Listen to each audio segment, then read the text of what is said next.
नमस्कार दोस्तों। आपका स्वागत है यूपी मेंटोर में। तो हम आज पढ़ेंगे साइबर अपराध और सोशल मीडिया से संबंधित क्वेश्चंस, जो कि यूपी पुलिस और अन्य प्रतियोगी परीक्षाओं के लिए बहुत ही ज़्यादा इंपॉर्टेंट है। तो चलिए शुरू करते हैं। तो सबसे पहले देखेंगे हम साइबर अपराध के प्रकार, types of cyber crimes. Question number 1, फर्जी ईमेल या लिंक भेजकर बैंक डिटेल, पासवर्ड आदि चुराना क्या कहलाता है? तो ये कहलाता है फिशिंग। इंपॉर्टेंट क्वेश्चन है ये। चलिए आगे देखते हैं। फर्जी वॉइस कॉल के जरिए बैंक अधिकारी बनकर ओटीपी मांगना क्या है? तो ये विशिंग कहलाता है।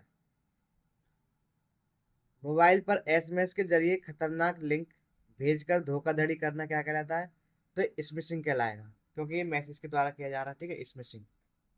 चलिए आगे और जो वॉइस कॉल के द्वारा किया जा रहा है तो इसे विशिंग कहते हैं। ठीक है, चलिए आगे देखते हैं अगला क्वेश्चन। एटीएम स्वाइप मशीन में छोटी डिवाइस लगाकर कार्ड का डेटा चुराना, ये क्या कहलाया जाएगा? ये स्कीमिंग कहलाया जाएगा। अगला क्वेश्चन देखेंगे। इंटरनेट पर किसी का लगातार पीछा करना और गंदे मैसेज भेजना, डराना, ये क्या है? तो ये एक तरह का साइबर स्टॉकिंग कही जाएगी। किसी की फोटो और आधार कार्ड का इस्तेमाल कर फर्जी आईडी कार्ड बनाना क्या कहलाता है? तो ये आइडेंटिटी थेफ्ट कहलाएगा। अगला क्वेश्चन देखेंगे। इंटरनेट पर किसी को जानबूझकर डराना, धमकाना या मानसिक रूप से परेशान करना, ये आएगा साइबर बुलिंग के अंदर। ठीक है, चलिए आगे देखते हैं और इम्पोर्टेंट क्वेश्चन। अब देखेंगे हम साइबर हमले। एआई का उपयोग कर किसी व्यक्ति के असली वीडियो में दूसरे का चेहरा और आवाज लगाना, ये क्या कहलाता है? तो ये डीप फेक कहलाता है। ठीक है, इंपॉर्टेंट है। अब देखते हैं आगे।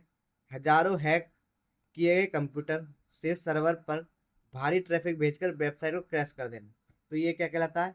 तो ये डीडोस अटैक कहलाता है। ठीक है, डिस्ट्रीब्यूटेड डिनाइल ऑफ सर्विस इसकी फुल फॉर्म है। ठीक है, इंपॉर्टेंट है, पूछा जाता है। चलिए आगे देखते हैं। फ्री वाईफाई के दौरान यूजर और वेबसाइट के बीच छिपकर डेटा चुराने वाले को क्या कहते हैं? तो इसे कहते हैं man in the middle attack. ठीक है, क्योंकि ये यूजर और वेबसाइट के बीच छिपकर डेटा चुराता है। ठीक है, तो मिडिल मतलब जो आदमी मिडिल में है। ठीक है, आगे देखते हैं। इंटरनेट पर किसी व्यक्ति की प्राइवेसी जानकारी, जैसे कि पता, फोन नंबर आदि का पब्लिक कर देना, ठीक है, तो ये क्या कहलाएगा? तो ये डॉक्सिंग कहलाता है। ठीक है, इंपॉर्टेंट है ये भी। चलिए आगे देखते हैं। किसी बड़ी मछली को टारगेट करके की जाने वाली फिशिंग, तो ये क्या कहलाता है? तो ये व्हेलिंग कहलाता है। जैसे कि वीआईपी हो, कोई सीईओ हो, राजनेता हो आदि को, तो ये क्या कहला जाएगा? व्हेलिंग। चलिए आगे देखते हैं अगला क्वेश्चन। अपनी असली पहचान या कॉलर आईडी छिपाकर कॉल या मैसेज करना, ये स्पूफिंग कहलाता है। अब देखते हैं अगला क्वेश्चन।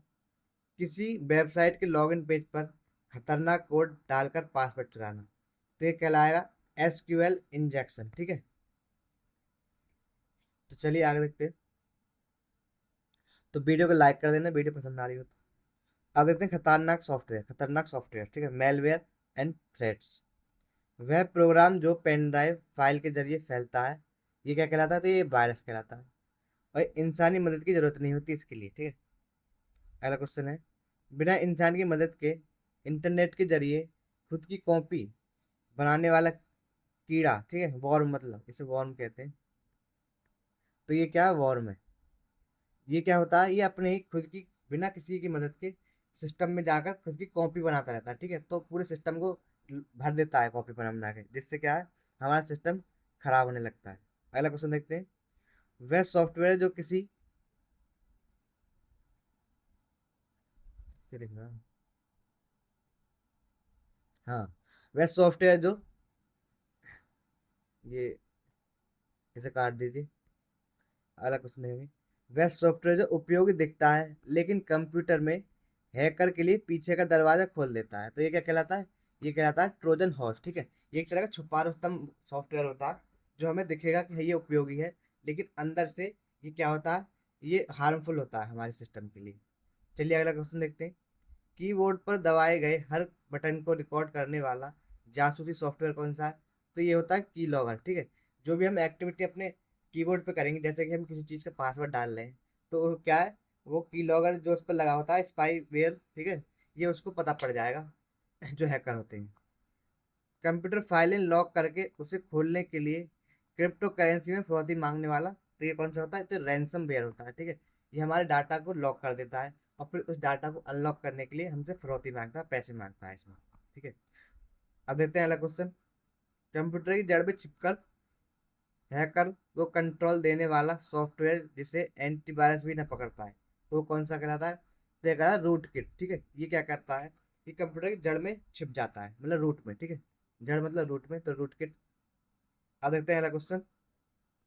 लाखों खातों से 50 पैसे या 1 रुपए जैसी छोटी रकम चुराने की तकनीक, तो ये सलामी अटैक है, ठीक है। इंपॉर्टेंट है, याद रखना, सलामी अटैक। तो चलिए आगे देखते हैं। अब देखेंगे हम सूचना प्रौद्योगिकी आईटी एक्ट 2000 की महत्वपूर्ण धाराएं। भारत में साइबर अपराध रोकने के लिए आईटी एक्ट 2000 कब लागू हुआ था, तो ये लागू हुआ 17 अक्टूबर 2000 को, ठीक है। इंपॉर्टेंट है, पूछा जाएगा ये कांस्टेबल में। पहचान की चोरी, फर्जी आईडी बनाना आदि के लिए दंड किस धारा में है, तो यह धारा 66C में, ठीक है। निजता का उल्लंघन, प्राइवेट फोटो बिना अनुमति इंटरनेट पर वायरल करना, तो ये किस में है, तो यह है धारा 66E में। देश में साइबर आतंक फैलाने का उम्र कैद की सजा का प्रावधान है, तो ये धारा 66F में है, जो देश में साइबर आतंक फैलाने को दी जा सकती है। अब देखते हैं सोशल मीडिया पर आपत्तिजनक पोस्ट से जुड़ी वह धारा जिसे सुप्रीम कोर्ट ने 2015 में रद्द कर दिया था, तो वह धारा 66A। टिकटॉक सहित 58 चीनी ऐप्स को किस धारा के तहत भारत में बैन किया गया था, जो थी धारा 69A के अंतर्गत, ठीक है। इलेक्ट्रॉनिक रूप से अश्लील सामग्री पोर्नोग्राफी के प्रकाशन पर सजा का प्रावधान किस धारा में, तो यह धारा 67 में, ठीक है। इंपोर्टेंट है, याद रखना है आपको।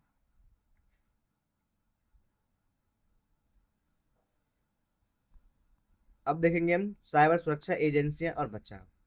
भारत में साइबर सुरक्षा खतरों से निपटने वाली नोडल एजेंसी कौन सी है, तो वो है CERT, CERT.in, ठीक है, CERT.in, जिसकी स्थापना कब हुई थी, 2004 में हुई थी, ठीक है। इंपोर्टेंट है, पूछी जा सकती है। 2020 में गृह मंत्रालय के अधीन उद्घाटित भारतीय साइबर अपराध समन्वय केंद्र, ये कौन सा, I4C है ये, ठीक है, I4C। भारत के अति महत्वपूर्ण इंफ्रास्ट्रक्चर को बचाने वाली संस्था कौन सी, तो वो है NCIIPC, जिसकी स्थापना कब हुई थी, 2014 में हुई थी। तो ये बिजली ग्रिड, परमाणु स्टेशन आदि को बचाने का कार्य करती है। वित्तीय धोखाधड़ी होने पर तुरंत शिकायत के लिए राष्ट्रीय हेल्प साइबर हेल्पलाइन नंबर क्या है, तो ये है 1930, ठीक है। साइबर हेल्पलाइन नंबर है, अगर आपके साथ कोई भी पैसे से संबंधित धोखाधड़ी होती है तो उसके लिए यही काम करता है। साइबर अपराधों से निपटने के लिए 2001 की पहली अंतर्राष्ट्रीय संधि जिसका भारत सदस्य नहीं है, तो ये कौन सी है, ये बुडापेस्ट कन्वेंशन, ठीक है। चलिए आगे देखते हैं। कंप्यूटर नेटवर्क की वह दीवार जो बाहरी अनाधिकृत घुसपैठ को रोकती है, तो ये फायरवॉल कहलाती है, ठीक है।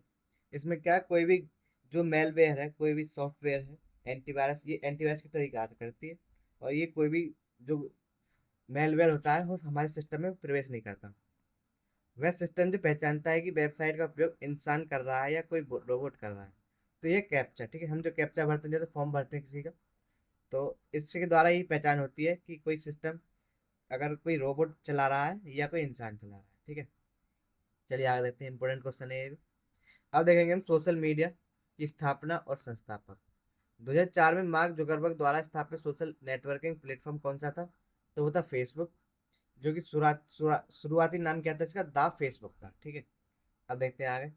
2005 में स्टीव चैन, चार्ड हरले और जावेद करीम ने कौन सा वीडियो प्लेटफॉर्म बनाया था, तो इन्होंने बनाया था यूट्यूब, ठीक है। चलिए आगे देखते हैं।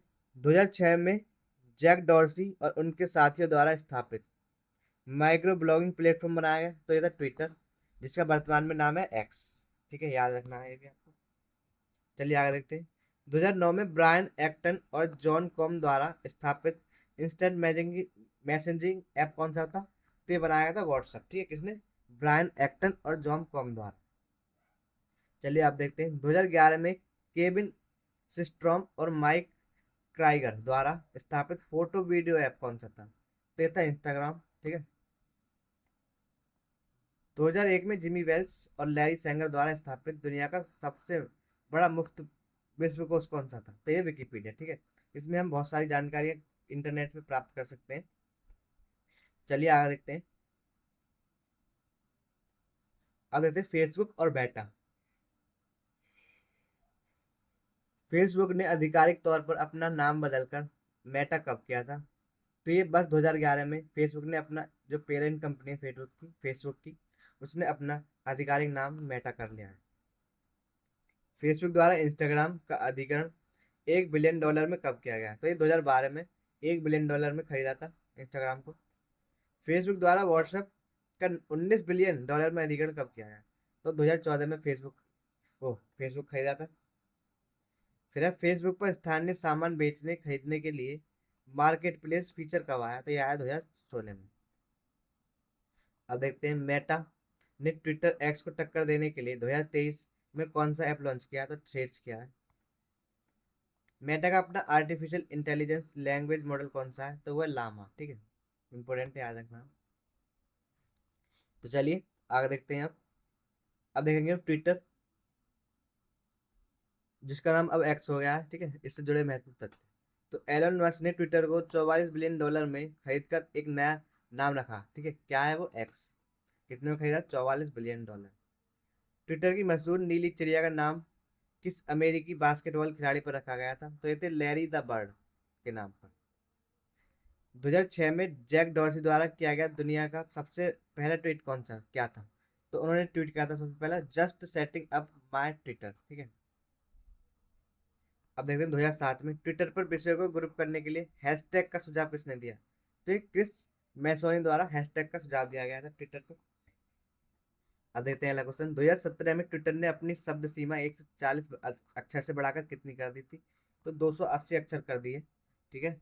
याद रखना है ये आपको important. Premium blue tick users के लिए एक्स ने 2023 में कौन सा एआई चैटबॉट लॉन्च किया है? तो ग्रॉक करा है, ठीक है। चलिए आगे देखते हैं। अब देखेंगे हम यूट्यूब का इतिहास। तो 2006 में किस टेक्नोलॉजी कंपनी ने यूट्यूब पर अधिग्रहण कर लिया था? तो गूगल ने, ठीक है। गूगल ने यूट्यूब को खरीद लिया था 2009-6 में। 23 अप्रैल 2005 को अपलोड किए गए दुनिया के सबसे पहले यूट्यूब वीडियो का नाम था, ये था मी एट द जू, जो कि 19 सेकंड का है, और ये जावेद करीम ने किया था, ठीक है। इंपोर्टेंट है, पूछा जा सकता है। जावेद करीम जिन्होंने मिलकर बनाया था यूट्यूब, उन्होंने किया था ये। फिर 2012 में 1 बिलियन व्यूज का आंकड़ा पार करने वाला दुनिया का पहला वीडियो कौन बना? तो ये बना था गगनम स्टाइल, ठीक है। वर्तमान में यूट्यूब पर दुनिया का सबसे ज्यादा साइबर सब्सक्राइब किया जाने वाला चैनल कौन है? तो वह मिस्टर बीस्ट का, ठीक है। यूट्यूब ने क्रिएटर्स को मानसिक तनाव से बचाने के लिए 2021 में क्या छिपा दिया, ठीक है।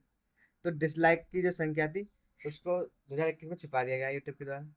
बच्चों के लिए सुरक्षित कंटेंट हेतु 2015 में कौन सा अलग ऐप लॉन्च हुआ है? तो ये यूट्यूब किड्स का हुआ, 2015 में लॉन्च हुआ है। चलिए अब देखते हैं व्हाट्सएप से जुड़े फीचर्स। व्हाट्सएप ने प्राइवेसी के लिए एंड टू एंड इंक्रिप्शन कब लागू किया? तो ये 2016 में क्या है? End to end encryption important है। तो एंड टू एंड इंक्रिप्शन में क्या होता है? जब हम किसी को सेंड करते हैं मैसेज, ठीक है, तो जो मैसेज है वो या तो हम ही देख सकते हैं या हमने जिसको मैसेज देखा वो ही देख सकता है, ठीक है। तो एंड टू एंड इंक्रिप्शन कहते हैं इसे। बीच में कोई भी मैसेज को नहीं पढ़ सकता, चाहे वो व्हाट्सएप ही क्यों ना हो, ठीक है। व्हाट्सएप पर भेजे गए मैसेज को पढ़ने के बाद दिखने वाला ब्लूटिक फीचर कब आया था? 2014 में आया था। फोटो या वीडियो को केवल एक बार देखने की सुविधा व्यू वन कब शुरू हुई? तो अगस्त 2021 में हुई। व्हाट्सएप पर भेजे गए मैसेज को एडिट करने की समय सीमा अधिकतम कितनी है? तो ये 15 मिनट है, ठीक है। 15 मिनट में हम एडिट कर सकते हैं मैसेज को। वन वे ब्रॉडकास्टिंग के लिए व्हाट्सएप ने 2023 में टेलीग्राम की तर्ज पर कौन सा फीचर लॉन्च किया है? तो व्हाट्सएप चैनल, ठीक है, ये लॉन्च किया है इसमें टेलीग्राम की जगह। कंप्यूटर पर व्हाट्सएप चैनल चलाने के लिए जनवरी 2015 में क्या लॉन्च किया गया? तो व्हाट्सएप ऐप लॉन्च किया गया था, ठीक है। चलिए आगे देखते हैं। अब देखते हैं इंस्टाग्राम और स्नैपचैट से संबंधित क्वेश्चन। 2010 में इंस्टाग्राम लॉन्च होने के बाद केविन सिस्ट्रॉम द्वारा अपलोड की गई पहली तस्वीर किसकी थी? तो ये थी एक पालतू कुत्ते की, गोल्डन रिट्रीवर की। टिकटॉक को टक्कर देने के लिए इंस्टाग्राम ने 2020 में कौन सा फीचर लॉन्च किया है? तो रील्स दिया है, ठीक है, रील्स फीचर टिकटॉक को टक्कर देने के लिए आया था। 2011 में पिकाबू नाम से शुरू हुआ ऐप जो अपने पीआर फिल्टर के लिए मशहूर है, तो वो क्या है? स्नैपचैट, ठीक है। इसका पहले नाम क्या था? पिकाबू था। 27 घंटे में अपने बालों में सत 24 घंटे में अपने आप गायब हो जाने वाले अपने वाली स्टोरेज कौन सी है? तो वो स्नैपचैट है। ये 2013 में आया था, ठीक है। स्नैप मैप पर अपनी यात्रा का इतिहास देखने वाला फीचर फुट स्टेप किस ऐप में है? तो स्नैपचैट में है, ठीक है। इंपॉर्टेंट पूछा जा सकता है। चलिए अब देखते हैं बिजनेस प्लेटफॉर्म और ई कॉमर्स प्लेटफॉर्म। 2002 में स्थापित पेशेवरों के लिए नौकरी खोजने वाला नेटवर्किंग प्लेटफॉर्म जिसे माइक्रोसॉफ्ट ने खरीद लिया, ये कौन सा है? तो लिंक्डइन है, ठीक है। इंपॉर्टेंट, लिंक्डइन क्या करता है? नौकरी नौकरी खोजने का काम करता है। 1994 में जेफ बेजोस द्वारा स्थापित दुनिया की अग्रणी ई कॉमर्स कंपनी कौन सी है? तो वो है अमेजॉन। 2027 में सचिन और बिन्नी बंसल द्वारा स्थापित ई कॉमर्स कंपनी जिसका कार्यालय कहाँ? सिंगापुर में, ये कौन सी? फ्लिपकार्ट है ना। 2010 में विजय शेखर शर्मा द्वारा स्थापित नोएडा स्थित डिजिटल भुगतान कंपनी कौन सी थी? तो वो थी पेटीएम, ठीक है। इंपॉर्टेंट है, किसने? विजय शेखर शर्मा ने शुरू की थी। 2016 में भारत सरकार द्वारा यूपीआई को बढ़ावा देने के लिए कौन सा ऐप लाया गया? तो भीम ऐप लाया गया 2016 में, ठीक है। इंपॉर्टेंट है, ये भी पूछा जा सकता है। चलिए आगे देखते हैं अब अन्य महत्वपूर्ण वैश्विक प्लेटफॉर्म। तो 2013 में दो रूसी भाइयों द्वारा स्थापित क्लाउड आधारित मैसेजिंग ऐप जिसका मुख्यालय दुबई में है, तो वो क्या? टेलीग्राम, ठीक है। तो ये रूसी भाइयों ने शुरू किया था टेलीग्राम। आप देखते हैं 2014 में व्हाट्सएप के सह संस्थापक ब्रायन एक्टन द्वारा स्थापित दुनिया का सबसे सुरक्षित मैसेजिंग ऐप कौन सा है? तो ये सिग्नल। गेमर्स के बीच अत्यधिक लोकप्रिय वॉइस चैट और सर्वर प्लेटफॉर्म जिसकी स्थापना 2015 में हुई है, तो वो क्या है? वो डिस्कॉर्ड, ठीक है। ये गेमर्स के लिए ज़्यादातर प्रचलित है, ठीक है। चीन का सुपर ऐप जिसमें मैसेजिंग, सोशल मीडिया, गेमिंग और पेमेंट सब एक है, तो वो कौन सा? वी चैट है। विचार खोजने और तस्वीरों को पिन करने के लिए मशहूर विजुअल डिस्कवरी प्लेटफॉर्म तो पिंटरेस्ट, ठीक है। इंपॉर्टेंट है। पिंटरेस्ट में क्या है? बहुत सारी अलग अलग तरह की तस्वीर खोज सकते हैं इसमें। जापान, ताइवान और थाईलैंड में सबसे ज़्यादा इस्तेमाल होने वाला मैसेजिंग है, तो लाइन है, ठीक है। लाइन ताइवान, जापान और थाईलैंड में सबसे ज़्यादा यूज होता है। तो हमारे यहाँ पर 100 क्वेश्चन इंपोर्टेंट जो आ सकते हैं सोशल मीडिया से और क्राइम, सोशल क्राइम, ठीक है, तो हमने यहाँ कर लिए। तो अगर आपको वीडियो अच्छी लगी तो वीडियो को लाइक कर देना, चैनल को सब्सक्राइब कर लेना, और अगर आपको इसकी पीडीएफ चाहिए तो हमारे टेलीग्राम से जरूर जुड़ जाना। तो बहुत बहुत धन्यवाद वीडियो को लास्ट तक देखने के लिए।